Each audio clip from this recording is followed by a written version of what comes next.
And here we are today. We're hanging with Andy Weins. Andy, tell us what you do.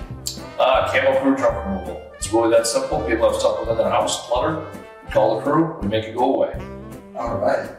And make it just disappear. What do you do with it when you take it? Yeah, so that's what makes us extremely unique. We have a 20,000 square foot warehouse in Milwaukee, Wisconsin, and we bring all the material back there. We work with regional and local organizations, and we keep about 80% of the material out of the landfill by donating it, recycling it, reusing it, repurposing it. So that was what makes us different than most other waste companies or junk removal companies. And how long have you been doing it?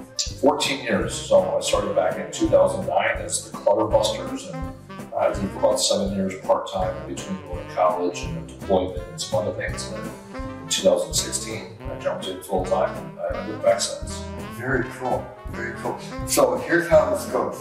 I'm going to ask you 3 questions today. Okay. And in order for me to know which questions to ask you,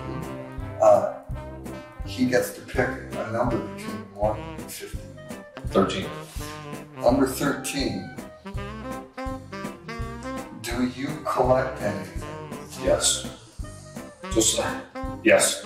If you go to my house, doesn't have much because I like to live very simple, very minimalist lifestyle. However, in my warehouse, I have a tendency to collect things that I valued as a kid.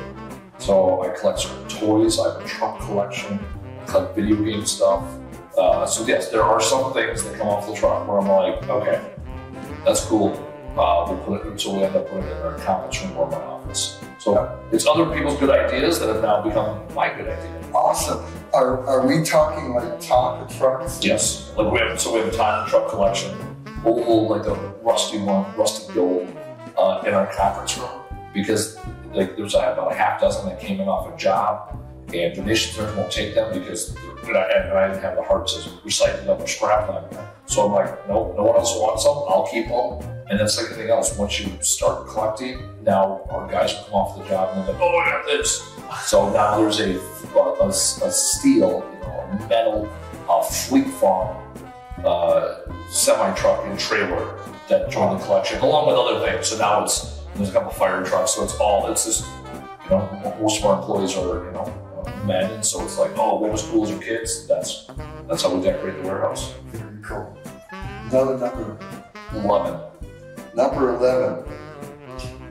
If you could pick up a new skill in an instant, what would it be?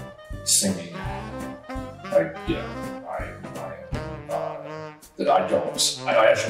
sing often, and not well. Some may say I'm tone deaf. I sound great, but I can't hear. Realistic, like not flying or invisibility, that's stupid.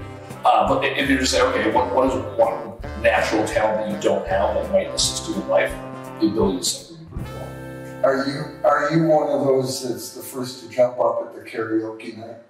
No, but I'm like third. And it doesn't take alcohol for me to perform.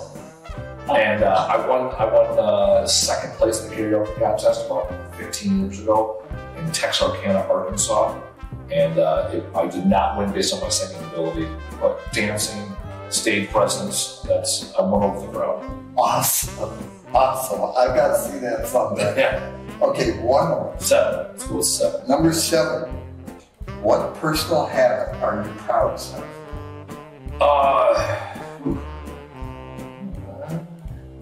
I would say, I think it's, I guess we'll call it a habit. I would say I habitually do the thing. And what I mean by that is throughout my life, we all start somewhere, right?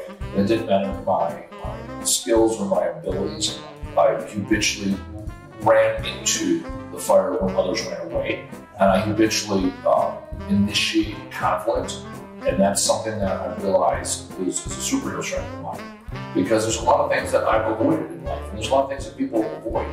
I read years ago, and it's true to this day, that people on the job that don't regret what they did, they regret what they didn't do. And so I made a habit to do what's immediately in front of me. It might be scary, it might be dangerous, it might be difficult. and it also might be exhilarating, exciting, and awesome. You don't know until you go into it. So I'm in a habitual habit of learning through testing and running experiments.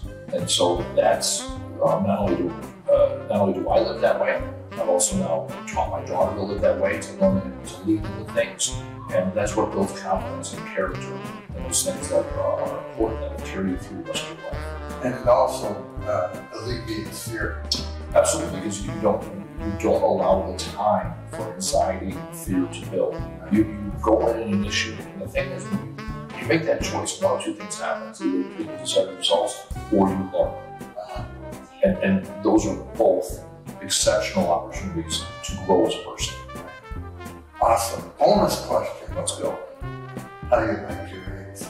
My eggs? I don't eat it hard, but actually Scotch egg. That's it. Scotch egg is the way to have an egg. What's a Scotch egg? Oh, yes. So hard-boiled egg, you cover it in pork sausage, you deep fry it. That's the best way to eat an egg. Oh my goodness. I've never heard of it. Yeah. So sometimes like soft boiled, Yeah. not fully hard boiled, a soft boiled egg covered in sausage, deep fried. Wow. Okay, you get to ask me one question. What separates you from everybody else in their space? My drive for excellence. I loathe mediocrity. And so everything I do, as soon as I get done doing it, I look at it and say, well, that still sucks. I like the way there's room to grow, there's room to go. It's never going to be good enough. That's what it is. You know, spite is a hell of a drug. Success is more sustainable. Spite's a great place to start. And there we have it. Today's episode of Hangin with Andy Weins.